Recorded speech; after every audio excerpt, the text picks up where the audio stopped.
बुजुर्गों, गुज़श्ता जुम्मतुल मुबारक के अंदर औलाद की तरबियत के हवाले से बात हुई थी बिहम्दिल्लाह ताला।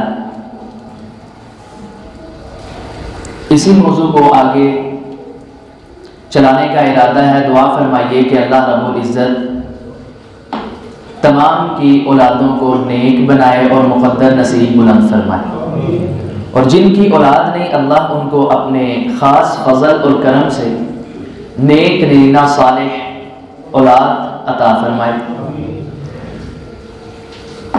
गुज़श्ता जुमे सीखा ये था कि अगर एक इंसान को अल्लाह औलाद अता फरमाता है, वो बेटे हों या बेटियां हों, वो अल्लाह की नेमत भी है और रहमत भी है। फिर उनकी तरबियत से पहले 3 काम जो थे, अकीका करना, नाम रखना 7वें दिन, और उनका सर मुंडवाना, खतने करवाना। इसके बाद बात हुई थी कि औलाद की तरबियत में माँ का किरदार बड़ा अहम है। अगर अब्दुल्ला बिन अब्बास फरमाते हैं कोख बच्चे को अच्छी मिले, नेक मिले, माँ अच्छी मिले, तो वो परवरिश भी अच्छी पाएगा। तो उसके साथ आपके सामने कुछ चंद वाक़यात भी बयान किए थे। पीर अब्दुल कादिर जिलानी रहमहुल्लाह का वाक़या और 2-3 और वाक़यात। अब बात यह है कि औलाद बिगड़ती है तो उसका सबसे पहला सबब जो वजह बनती है वो वालिदैन है उसके जिम्मेदार। वालिदैन अगर खुद अमल करने वाले होंगे, दीन सीखने वाले होंगे, अल्लाह के अहकामात को पाबंदी के साथ उस पर अमल करने वाले होंगे, तो वालिदैन ये सारे काम अगर अपनी औलाद को करके दिखाए तो मेरे भाइयों, औलाद बिल औला उनसे आला बनने की कोशिश करेगी। अज़ीम हासिलपुरी रहमहुल्लाह या हाफिज़हुल्लाह, गालिबन वो भी जिंदा है, उनकी एक किताब है दुरूसुल मसाजिद।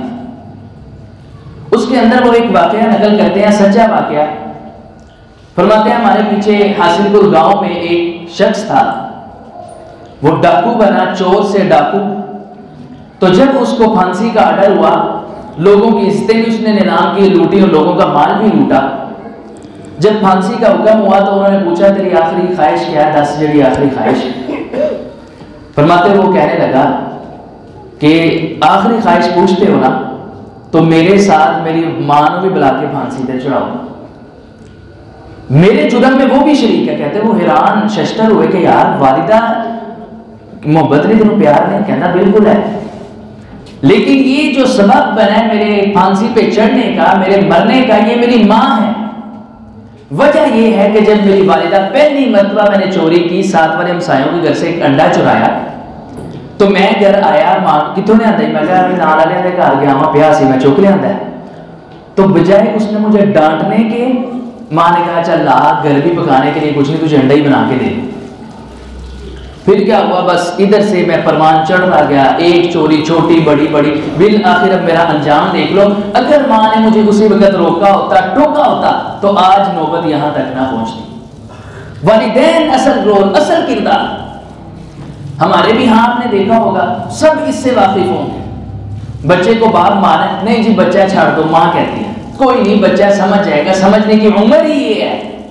अगर इसके अंदर हमने उसको नहीं समझाया तो फिर बड़े होके वो नहीं समझेगा। मिसाल मैं आपको देता हूँ, तन अगर बड़ा दरख्त है, उसको हिलाना, उसको गिराना बड़ा मुश्किल काम है। लेकिन अगर छोटी से भी कोंपल थी, छोटा सा वो दरख्त बनने वाला था, छोटा सा तना था, बंदा उंगली से पकड़ के उधर उसको जिधर मर्जी कर देता। यही सेम, यही बिल्कुल मिसाल बच्चे की है।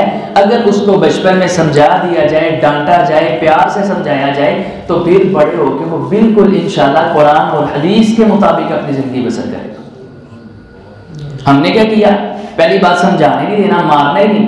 फिर दूसरी बात यह है औलाद के बिगड़ने की वजह, और वालिदैन जिम्मेदार। फिर मैं कहूँगा कि बड़े से बड़ा घर में चाहे खाने के लिए कुछ नहीं, ईद पे कुर्बानी करने के लिए कुछ नहीं, फीसिस देने के लिए स्कूल यूनिवर्सिटी या कॉलेज की कुछ नहीं, लेकिन पक्की गल है कि बच्चे के पास मोबाइल होगा, 20, 25, 30 हज़ार का टच मोबाइल, बच्ची के पास मोबाइल हो। हमारे तो उलमा यहाँ तक कहते हैं वो कहते हैं कि अगर तुमने अपनी औलाद को, अपनी बेटी को बिलखुसूस अगर मोबाइल टच वाला लेके दिया ना, तुमने ये मोबाइल ही लेके दिया बल्कि महरम गैर महरम उसके हाथ में पकड़ा दिया।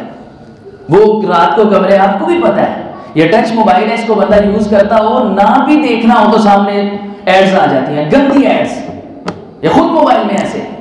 तो फिर आए बच्ची हो रात को अकेली, मेरे भाइयों गौर कीजिएगा, तो शैतान उससे क्या करवाएगा। रसूलुल्लाह ने फरमाया औलाद को अपनी नजरों के सामने रखना।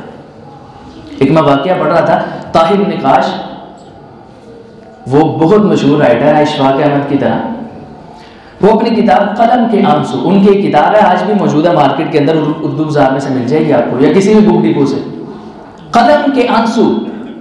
वो उसके अंदर एक वाकया लिखते हैं कि औलाद की तरबियत से हवाले से हम इतने पीछे रह चुके हैं कि हमने नहीं देखा कि मोबाइल उसके पास है, वो उसमें क्या इस्तेमाल करता है, कौन सी वेबसाइट्स खोलता है, क्या पढ़ता है या कुछ और देखता है। फिर अगर हमने उसको दे दिया, फिर रात को अकेले गया, ऐसा कोई फजूल सा ट्रेंड बन चुका है कि उनको बच्ची का भी कमरा करला, बेटे का भी अकेला, दूसरी बेटी का, बस माँ प्यो इकट्ठे सोते हैं। अब उन्होंने रात क्या करना है मेरे भाइयों, गौर कीजिएगा, अंबिया ने भी तरबियत की है। सैयदा मरियम को बंद करके गए, वापस आए, फल पाए, कहा मैं तो तेरा दरवाजा बंद करके गया हूं, ये फल कहां से तेरे पास आए।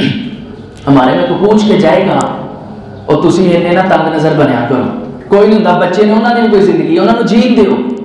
वो लिखते हैं अपनी किताब में कि हमने इनको मोबाइल दे के बंद कमरों में रात गुजारने के मौके फराहम किए, उसका अंजाम क्या हुआ, बिल्कुल सही वाकया लिखते हैं अल्लाह की तौफीक से। कहते हैं कि एक मरतबा ऐसा हुआ, एक लड़की और लड़के का चक्कर, ये औलाद की तरबियत, माँ बाप ने दोनों को मोबाइल दे दिया, वो अलहदा सोता है। अब ये है इन दोनों की दोस्ती हुई, फ्रेंडशिप हुई, साल पूरा ये अपने मोबाइल पे बातें करते रहे। अब साल के बाद क्या हुआ मेरे भाइयों, मैं फिर कहना मैं अपने से नहीं बना रहा, कलम के आंसू ताहिर निकाश की किताब, उसके अंदर ये मौजूद है, सेम एज इट इज, इंशाल्लाह ऐसा ही होगा।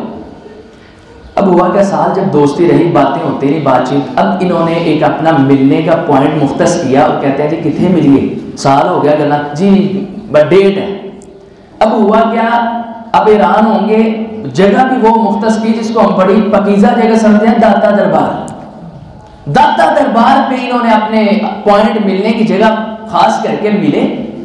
तो जब उधर गए, दोनों का सर शर्म से झुक गया और रोना चीखना शुरू हो गए कि जब देखा है तो मेरी बहन है, उन्हें देखा है तो मेरा भरा इस साल में अपने भाई से गंदी बातें करती रही, साल तक उससे मैं रिलेशन में रही, दोस्त के रिलेशन में, सब कुछ मैंने उसे बताया।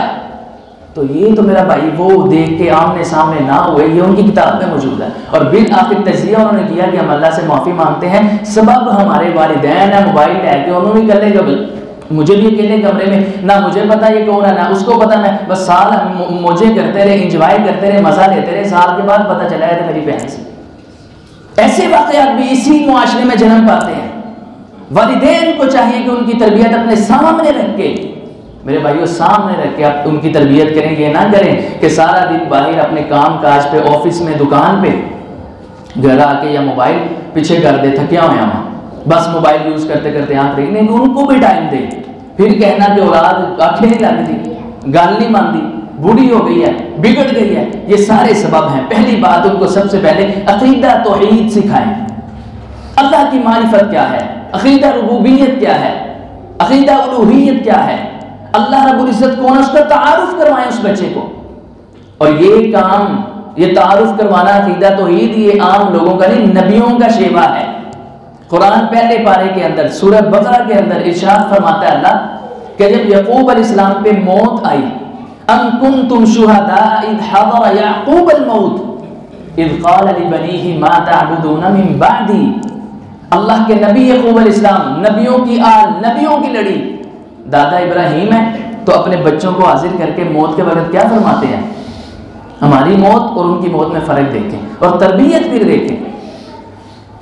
अब कहते हैं कि मेरे बेटो, मा ताबुदून मिन बादी, मुझे एक चीज खा रही है, एक चीज की फिक्र है, ना मुझे पैसे की फिक्र, ना अपने घर की फिक्र, ना कुछ अपनी मौत की भी फिक्र नहीं, फिक्र एक चीज की है, मा ताबुदून मिन बादी, मेरे जाने के बाद इबादत किसकी करोगे। क्या हमने कभी सिखाया ये? वो क्या कहते हैं, क़ालू नअबुदु इलाहका व इलाहा आबाइका। अब्बाजान बेफिक्र हो जाएं, परेशान ना हो, हम आपके बाद उस अल्लाह की पैरवी करेंगे जो आपका भी रब है और आपके माँ बाप का भी रब था। दूसरा वाक़या भी अल्लाह ने नकल किया कुरान, अक़ीदा तौहीद। लुक़मान, हकीम लुक़मान, मशहूर व मारूफ, कोई इसमें उलमा के इख्तिलाफ है, सलफ़ सालिहीन का भी इसमें इख्तिलाफ है। कोई कहता है कि सुलेमान, ये जो लुक़मान अलैहिस्सलाम थे ये अल्लाह के नबी हैं इसलिए अलैहिस्सलाम कहें। कोई कहता है नहीं जी, नेक बंदे पारसाद हैं, अली इस्लामी रहमहुल्लाह उनको कहें। लेकिन नेक इतने थे कि जो उन्होंने अपने बच्चे को तरबियत की, वो तरबियत अल्लाह को इतनी पसंद आई। गौर कीजिएगा, मैं दोबारा जुमला कहता हूँ, तरबियत इन्होंने अपने बच्चे को की, नबी हो या गैर नबी, वो अल्लाह को अर्श पे इतनी पसंद आई कि अल्लाह ने आसमान से जिब्रील के जरिए मोहम्मद रसूलुल्लाह के सीने पे नाजिल फरमाई थी सल्लल्लाहु अलैहि वसल्लम।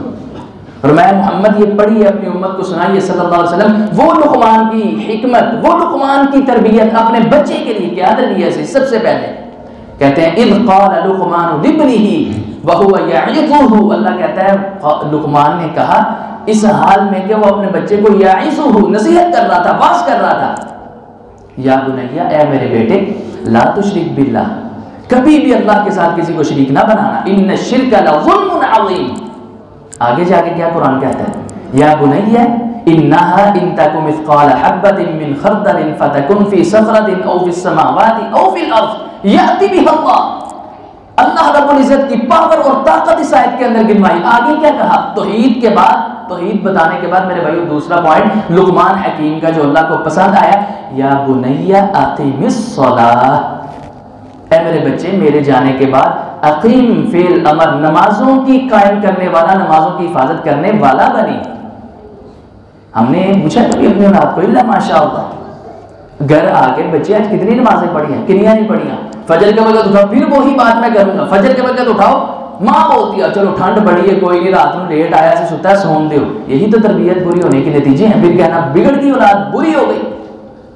अक़ीमिस सलात, नमाज कायम करना, वअमुर बिल मारूफ, लुक़मान हकीम की तीसरी नसीहत हिकमत से भरी हुई, फरमाते हैं वअमुर बिल मारूफ वन्हा अनिल मुनकर, लोगों को अच्छी बात की तलकीन करना, बुरे कामों से रोकना, वस्बिर अला मा असाबका, और जब तो लोगों को वाज़ नसीहत करेगा, दर्स देगा, तो लोगों ने तुझे सब्र पसंद नहीं करना, उन्हें भी तेरे कोई ना कोई खामी करनी, उन्हें कहना जाफर ने बयान करता है, उन्हें कुछ कहना, वस्बिर अला मा असाबक, वो जो तुझे बातें कहें उस पर तूने सब्र भी करना है।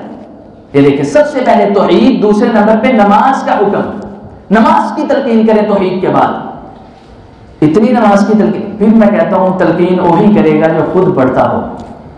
अगर औलाद माँ प्यो ही नहीं पढ़ते, वो बच्चे को कैसे समझाएंगे और बच्चा कैसे समझेगा? उसको प्रैक्टिकल करके दिखाएं। अगर चाहते हैं औलाद अच्छी हो, नेक हो, माहिरीन कहते हैं 5 से 6 साल तक बच्चा आपका जो आप उसको सिखाते हैं, उसको हुक्म देते हैं, वो उसके भेजे में नहीं पड़ता, उसके दिमाग, वो अभी अल्लाह ने उसकी सारी वेन्स कह रहे हैं, या वो खाना अभी अल्लाह ने नशोनुमा पाया ही नहीं होता 6 साल तक, हुक्म दे ही जाना, उसको कहीं जाना नहीं। कुरान भी कहता है, हदीस भी कहती है 7 साल के बच्चे को नमाज का हुक्म करना है। फिर क्या करें? माहिरीन कहते हैं 6-7 साल तक बच्चे को किसी चीज का हुक्म नहीं देना, बल्कि उसे प्रैक्टिकल करके दिखाना है। अगर चाहते हो नमाज पढ़ो, पुत्र चल नमाज पढ़, नहीं, खुद जाओ टाइम के वक्त, तुम्हारा बच्चा अगली नमाज के वक्त तुम्हारे साथ कहेगा बाबा मैंने भी जाना है। अगर चाहते हो कि तुम्हारी औलाद तुम्हारी फरमाबरदार बने, तो उनके सामने 5-4 साल का बच्चा अपने बाप के पांव दबाना शुरू कर दो, वो देखेगा, वो नोट करेगा। बच्चा एक एक बात नोट करता है, वो नोट करेगा, देखेगा। अल्लाह की इज्जत की कसम खा के कहता हूं, जब तुम बड़े होगे, बुढ़ापे में पहुंचोगे ना, कहने की जरूरत ही नहीं पड़ेगी, ये बच्चा तुम्हारे पांव दबाएगा। औलाद की तरबियत, बाप उठने लगे जूती उसकी सीधी कर दो, बच्चे को दिखाने के लिए और अल्लाह को राजी करने के लिए। वो देखेगा ये मेरा बाप अपने बाप की जूती सीधी करता था, उसके खाने में अल्लाह बात डालेगा, कसम अल्लाह की वो बड़े होके ऐसे ही आपके साथ करेगा। और अगर माँ ने बुलाया, अच्छा अम्मी आई है, ना रात में नहीं सो देता, टेंशन पाई रखी, खंग मार, तो फिर बड़े होके वो बिल्कुल भी आप ना ये तवक्को रखेंगे वो चलेगा ऐसे नक्शे कदम के जो कुरान और हदीस पे हो। खुद बेनमाज अज़ान हुई तो नमाज पे लगे हैं, कहते बच्चा नमाज ही नहीं पढ़ता। खुद उनको एक्सपेरिमेंट, खुद प्रैक्टिकल करके दिखाएं। नमाज की तलकीन, दूसरा हुक्म, ये औलाद की तरबियत है कुरान और हदीस की रोशनी में। ऐसी तरबियत हो, उमर बिन अब्दुल अजीज एक दफा कहे रहिमहुल्लाह ताला, वही बच्ची जो आपको मैंने सुनाया था, दूध में पानी मिला दे, उसके बतन में से बच्ची पैदा हुई, आगे उसके पेट में से जो अल्लाह ने बच्चा पैदा किया वो उमर बिन अब्दुल अजीज था। और आज भी हिंदुओं ने, काफिरों ने कहा है 2 उमर पूरी दुनिया पे हुकूमत करने वाले हुए, उमर बिन अब्दुल अजीज और उमर बिन खत्ताब रज़ियल्लाहु तआला अन्हु। अगर तीसरा ऐसा उमर अल्लाह पैदा करता, सारी दुनिया में ना यहूदी होते, ना ईसाई होते, ना हिंदू होते, ना बुद्धमत होते, सारी की सारी दुनिया पे अल्लाह इस्लाम को नाफिज फरमा देता। उनकी मिसालें आज काफिर भी देते हैं। उमर बिन अब्दुल अजीज, इनकी किताब के अंदर वाकया मौजूद है, तारीख ने यह वाकया लिखा और पढ़ा और सुना। ऐसे बादशाह, ऐसे हुक्मरान, ऐसे वजीर के देखें आज तो हमारे, मैं तनकीद नहीं करता, बल्कि देखें कि कैसा अलमिया कि इनको तो सूरत नहीं आती, इनको कुरान नहीं आता, खातमुन नबीयीन कहना नहीं आता, दूसरे तीसरे लफ्ज़। खैर, वो ऐसे बादशाह के वक्त पे आके मुसल्ले पे नमाज भी पढ़ाते हैं, लोगों को जुमे भी पढ़ाते हैं और लोगों के फैसले भी करते हैं, पूरी दुनिया को संभालने वाले। नमाज पढ़ाई उमर बिन अब्दुल अजीज रहमहुल्लाह ने, सलाम फेरा तो देखते हैं इधर दाएं बाएं सामने, कहते मेरा बेटा किधर है? वो देखा एक रकत, उसकी छोटा सा बच्चा है, 7 से 8 साल की उम्र है, तो देखा वो नुकर में ना उसकी एक रकत रहेगी, नमाज पढ़ रहे। मेरे भाइयों क़यामत नहीं बर्पा हो गई। उधर किसी ने शायद कोई नहीं, छोटा है छाड़ दो ना, यही तरबियत का वक्त है। पकड़ा अपने बच्चे को, बुलाया, घर गए, बीवा खड़ी हो जाए, इसकी नमाज की एक रकत रही है, नमाज नहीं रही, एक रकत रही है, मुझे वजह बता क्यों रही है? वो कहती है कि आप गए नमाज के लिए, मैं भी मुसल्ले पे खड़ी हो गई, मुझे नहीं पता। वो लोंडी जो है उससे पूछे, वो उसको तैयार श्यार कर रही थी, उससे पूछे, लोंडी के पास गए, कहते इसकी नमाज की एक रकत रही क्यों, वजह बता। वो कहने लगी हजरत, बाल उसके अपने बड़े माशाल्लाह रखे हुए हैं, बड़े बाल हैं, वो नहा के संवारते कंघी करते हुए ना मुझे देर हो गई है, इस वजह से इसकी एक रकत रहेगी। अगला दिन हुआ, तख्त पे बैठे उमर बिन अब्दुल अजीज। भाइयों, तारीख ने वाकया लिखा है, सेम ऐसे ही लिखा है। उमर बिन अब्दुल अजीज ने अपने सिपाही को हुक्म दिया, जाओ एक गिरफ्तार करके लाना बच्चे को, और वो किसी और का बच्चा नहीं, मेरे घर में है मेरा बेटा।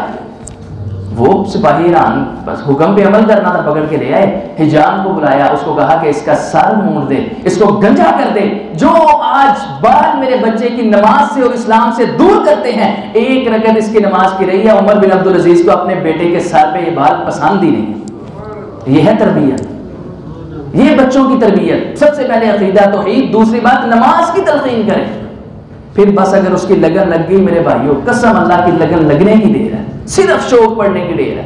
फिर मैं 7 साल का बच्चा हो, उसको डांट के उसको अपने साथ लेके जाऊं, अगर वो ना जाए, 10 साल का बच्चा हो जाए, तुम्हें मारना क्यों ना पड़े, उसको मार के नमाज का हुक्म जरूर करना। वो अल्लाह के रसूल जो कहते हैं, एक पॉइंट समझने की बात है, वो अल्लाह के रसूल जो कहते हैं कि अगर जानवर को ज़िबा करना है, छुरी उसके सामने तेज नहीं करनी, जानवर को मारना नहीं है, जानवर पे उसकी इस्तिताअत के मुताबिक तूने बोझ लादना है। वो अल्लाह के रसूल नमाज इतनी अहमियत की हामिल जो गैरों को मारने से मना करते हैं। वो कहते हैं अगर तेरा बच्चा घर में बेनमाज हो ना, मोहम्मद रसूलुल्लाह नबूवत वाली जुबान से कहता है 10 साल से ऊपर हो जाए, इसको मारना शुरू कर दे, नमाज पढ़ानी। लगन लग गई। मैं मिसाल देता हूँ, देखिए किसी बच्चे को लगन लगी हो छत पे गुड़ियां उड़ाने की, गर्मी के अंदर लोग एसिया के अंदर उन्होंने धुपे गुड़ियां डाल रहे हैं, ये लगन लगी है। नमाज के वक्त हम उठ नहीं सकते, लेकिन इतवार को आप सर्वे करें, ये DH दूसरी जो सारी जगह बनी हुई हैं खुली मैदान, वो सारा हफ्ता, सारा महीना, सारा साल नहीं उठा। फजर वेले ठंड की वजह तो वो पहले मैच पहुंचन पिच मलन पहुंचा होता है, आपको भी पता है। ये लगन लगने की देर है। ये 7 से 10 साल, 3 साल इस्लाम ने दिए हैं कि इसको नमाज का हुक्म करो, सिखाओ, डांटो, लालच दो, चीज लेके दो, ऐसा अपने साथ लेके आओ। ये नमाजी बन गया। फरमाया जब अपनी अत्तहियात के अंदर बैठा कहेगा ना, रब्बी जाअलनी मुक़ीमस सलाती व मिन ज़ुर्रियती रब्बना व तक़ब्बल दुआ रब्बना इग़फिर ली, आगे क्या है, वालिदैया, अल्लाह मेरे वालिदैन को मुआफ़ फरमा दे। रसूलुल्लाह ने फरमाया अल्लाह उसकी ये तोतरी जुबान से लफ्ज़ सुन के उसके वालिदैन को मुआफ़ फरमा देता है। लगन लगाने की मैं आपको एक वाकया सुनाता हूँ, आपसे शेयर करता हूँ। मैंने बड़ा ही ईमान अफरोज वाकया।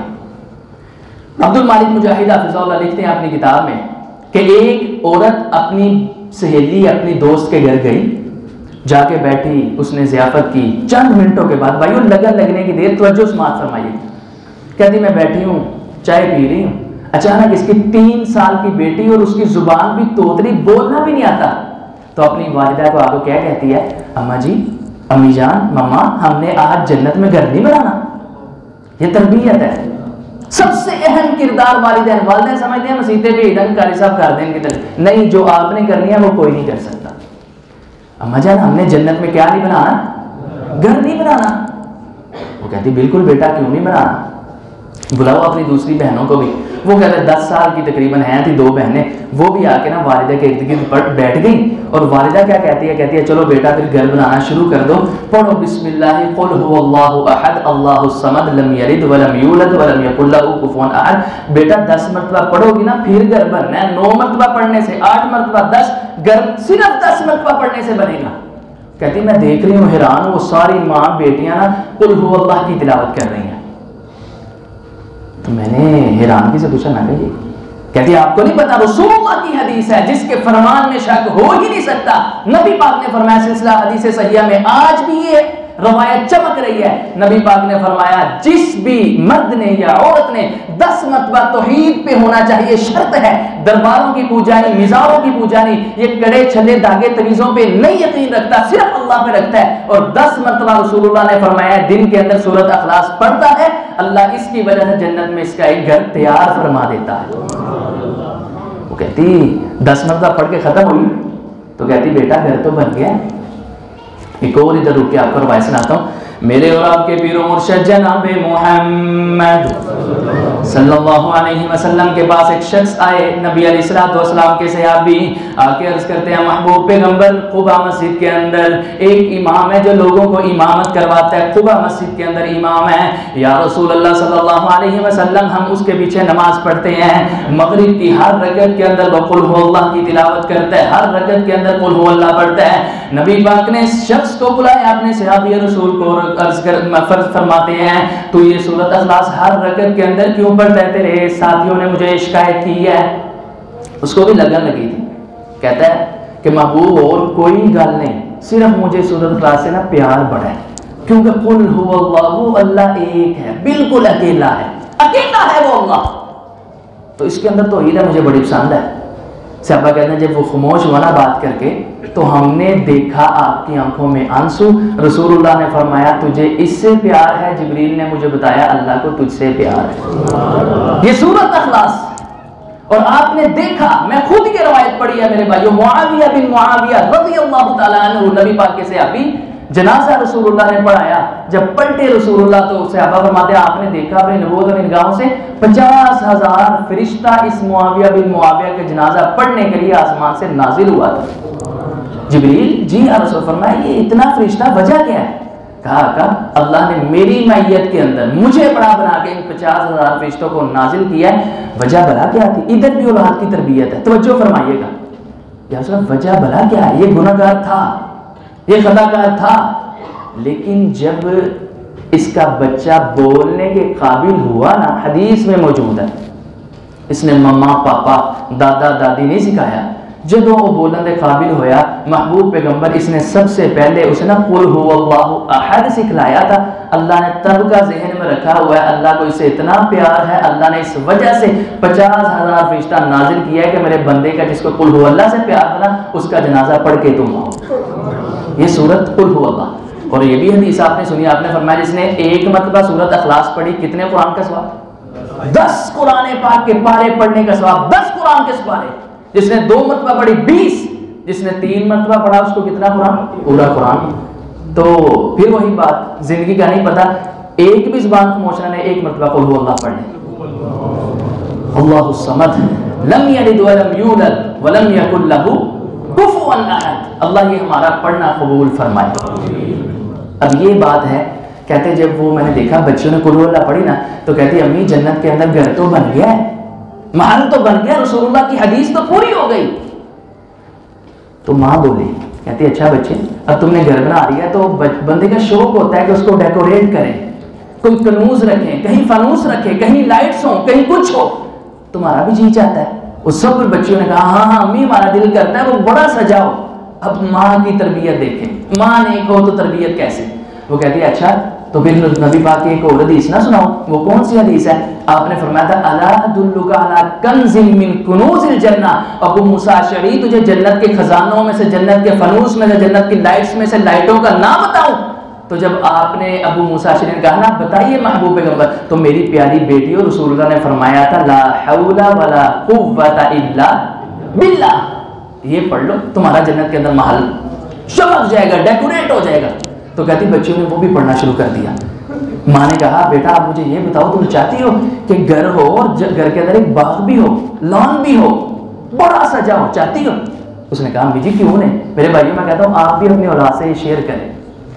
तीसरी बात कहती घर तो सजा हो लेकिन बाग हो, माल्टे फ्रूट्स लगे हो, कितना खूबसूरत होगा। जी अम्मी चाहती हो बच्ची? उसने कहा जी चाहती हूँ। तो फिर नबी पाक ने पता क्या कहा था कि जो अरबा कलिमात, 4 कलिमात पढ़ता है ना, अल्लाह उनकी वजह से एक मरतबा कहने से ना जन्नत में उसका एक घर और दरख्त बना देता है। बेटा वो भला क्या है? सुबहान अल्लाह वल्हम्दुलिल्लाह ला इलाहा इल्लल्लाह और अल्लाहु अकबर, ये 4 कलिमात तुम पढ़ लो।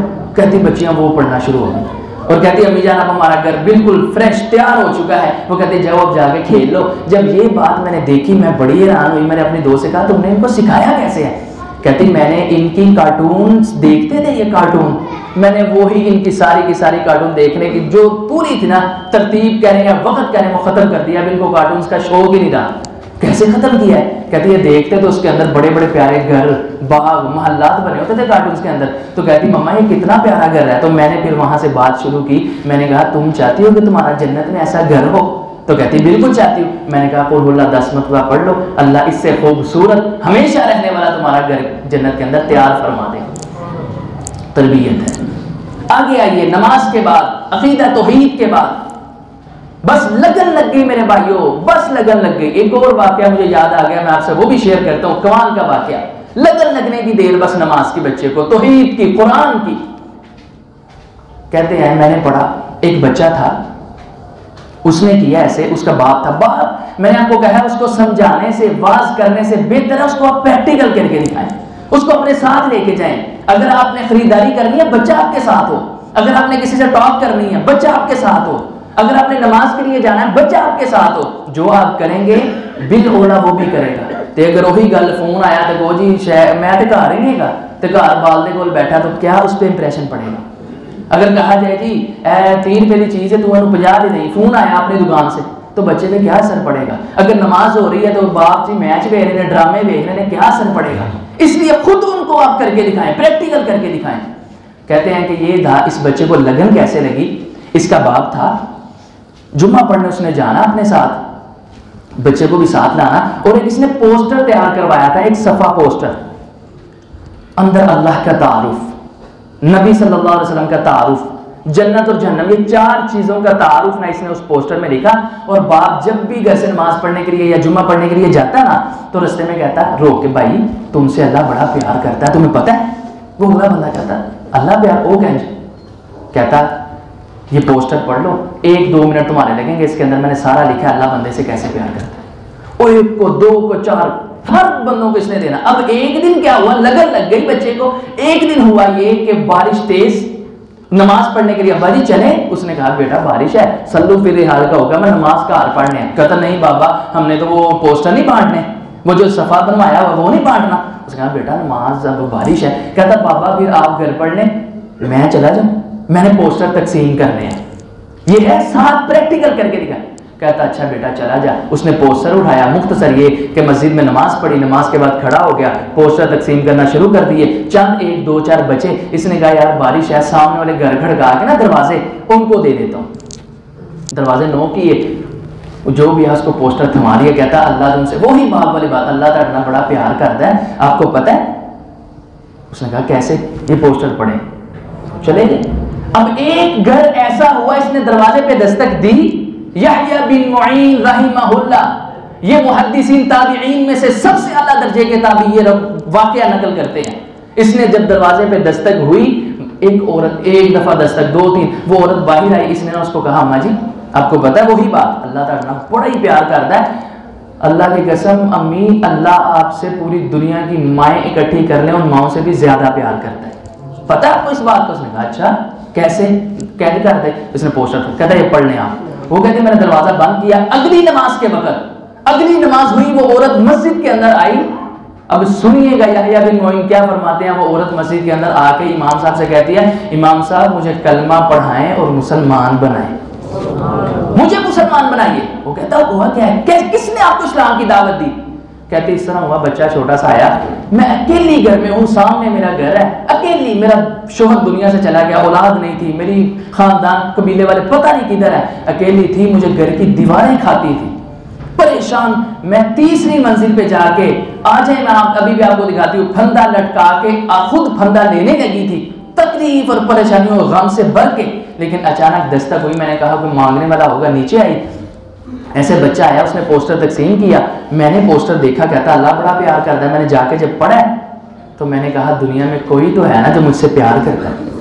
मैंने फिर उसका तारुफ पढ़ा, मुझसे नहीं रहा गया, आप बस कलमा पढ़ाएं, मुझे बताएं उस रसूलुल्लाह के अल्लाह की रास्ता कौन सा है, मैं जन्नत में जाना चाहती हूँ। ये है, सिर्फ लो लगने की देर है मेरे भाइयों। उसके बाद आइए, सिर्फ 2-3 मिनट के अंदर मैं आपके सामने रखता हूँ, ये भी तरबियत का एक उसूल और एक अंदाज है। जब भी अपने बच्चे को, कंघी तो सारे करते हैं, कंघी करते हुए से कहें बेटा कंघी करना रसूलुल्लाह की सुन्नत है। नबी पाक कंघी करते हुए साथ में कहते थे बाल बड़े हो उसको अच्छे बनाओ, पर गंदा बाल ना छोड़ो। फिर उसको बताएं कि मेरे बेटा ये जो तुम नहा रहे हो उसके बाद खुशबू लगा रहे हो ना, ये खुशबू लगाना भी रसूलुल्लाह की सुन्नत है। नबी पाक ने फरमाया 3 तोहफे दिए जाए, उसको कभी भी ना मोड़ना। उसके अंदर एक दूध है, एक तकिया है और दूसरा खुशबू है। रसूलुल्लाह को खुशबू से बड़ी मोहब्बत थी, ये मोहब्बत रसूलुल्लाह की पैदा करें।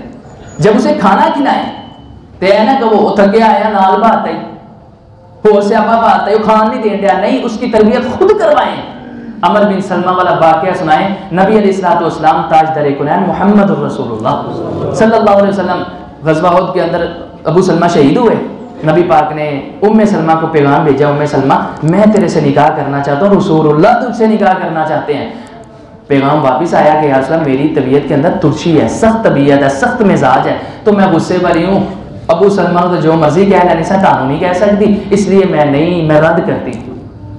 आपने फरमाया मैं निकाह इस वजह से नहीं कर रहा, ये सारा हदीस वाकया बुखारी के अंदर मौजूद है, इस वजह से रद्द नहीं कर रहा कि मुझे बीवियों की जरूरत है, इस वजह से कर रहा हूं कि वो अबू सलमा ने दीन के लिए, अल्लाह उसके रसूल के लिए अपनी जान दी है, तो मैं उसके छोटे छोटे बच्चों की तरबियत मैं खुद मोहम्मद करना चाहता हूँ सल्लल्लाहु अलैहि वसल्लम। निकाह हो गया, कहा परेशान ना हो, दुआ अल्लाह का रसूल करेगा, जिंदगी अल्लाह ने कभी मोड़ी नहीं, तो अल्लाह तेरी तबीयत में से सख्ती निकाल के ना नरमी को पैदा फरमा देगा। कहती हूँ ये ऐसा ही निकाह हो गया। अब वो अमर बिन सलमा सहीहुल बुखारी के अंदर मौजूद है, 8-9 साल इस बच्चे की उम्र है, और बड़े होके पता क्या कहते हैं, फतहुल बारी के अंदर मौजूद है, फरमाते हैं मुझे पूरा यकीन है कि इतनी अच्छी जबरदस्त किस्म की तरबियत मेरा बाप अबू सलमा भी नहीं था कर सकता, जितनी मेरी कायनात के सरदार मोहम्मद रसूलुल्लाह ने तरबियत की थी सल्लल्लाहु। असी कहने हैं शादी करांगा बाल नहीं लमा, बाल बच्चे पीछे ले दे, तो मेरे भाइयों उसको जिगर के टुकड़े को लैदा कर रहे हो उससे, अगर करना है नेकी करनी है तो वो बच्चे भी एक्सेप्ट करो। अब हुआ ये कि अमर बिन सलमा रसूलुल्लाह के पास ना एक खीर या कोई ऐसी परात लाएगी जिसके अंदर खाना था, बच्चा छोटा है, आपने अपने बच्चा नहीं है, अबू सलमा का बच्चा है, अपनी गोद में इसको बिठाया। नबी पाक ने, इसने ना बच्चे ने इधर हाथ मारना शुरू किए, प्रैक्टिकल करके दिखाएं, तो आपने कहा या गुलाम, आपने इसका हाथ जाड़ा, फरमाया या गुलाम सबसे पहले समिल्ला, क्या पढ़ना है, बिस्मिल्लाह पढ़ना, कुल बियमीनिक, ऐ गुलाम दाएं हाथ से कहा, वकुल मिम्मा यलीक, और पूरी परात के अंदर हाथ ना मार बल्कि अपने सामने से कहा। फरमाते हैं वो आपकी तरबियत मेरे ज़हन में आज भी मौजूद है।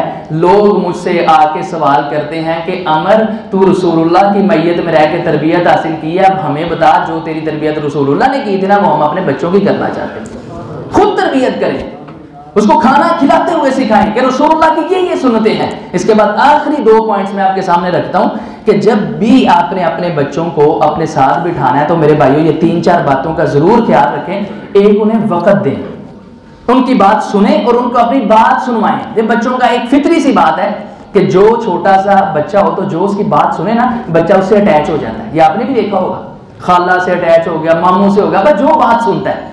तो वो जो बुरे बंदे के पास जाके वो उसकी बातें सुने, पुठियां पटियां पढ़ाए थे, फिर कहो जी औलाद बिगड़ गई है, खुद उनको टाइम दे, उनकी बातें सुने, उनकी बातें उनको सुनाएं अपनी बातें। दूसरी बात आपने ये करनी है तरबियत के हवाले से कि हर चीज़ पे ना करें। ये कुरान और हदीस का आपके सामने निचोड़ बयान करो, हर चीज़ पे ना नहीं, कोई उनकी मान भी नहीं, कोई मनवा भी नहीं। ये नहीं कि मम्मा ऊपर जाऊं ना, खाना खा लूं ना, फलां जगह चल जाऊं ना, मम्मा दोस्त आया नहीं। वो फिर शैतान उसके अंदर एक फितरी सी बात है, एक अक्कड़, तकब्बुर और बगावत पैदा करता है। इसलिए कुछ मनवा लें, कुछ मान लें। ये भी तो आप कह सकते हैं ना, बेटा धूप बड़ी है, शाम को मैं खुद तुम्हारे साथ ऊपर जाऊंगी, बात खत्म होगी। बच्चे आज ये चीज़ नहीं, बेटा वादा रहा मैं परसों ही तुम्हें ये चीज़ ले दूंगी, तो बात खत्म होगी। हर चीज़ पे ना भी नहीं करनी। इसके बाद उनकी पसंद और नापसंद का ख्याल रखें। ये नहीं कि बस कह देता है तू करना ही इंजीनियर बनना है, तू बनना है, वो भी फिर कहता है अब्बे ने कहता है फिर आखिरी ख्वाहिश समझ के मान नहीं लगा, मैं तेनों मैं कहता है तो यही करना है। नहीं, कुछ मान लें, कुछ मनवा लें। हमारे इधर बड़ा भगवानपुरे का वाकया मशहूर है। वो छड़ी गिरी एक शेख साहब से बाजार के अंदर, तो उससे एक बच्ची आई तो उसने छड़ी उठा के ना ऐसे बुजुर्गों को पकड़ा दी इज्जत करते हुए। तो वो क्या थी, वो उसकी भतीजी बांजी जो भी कुछ लगती थी बुजुर्गों की।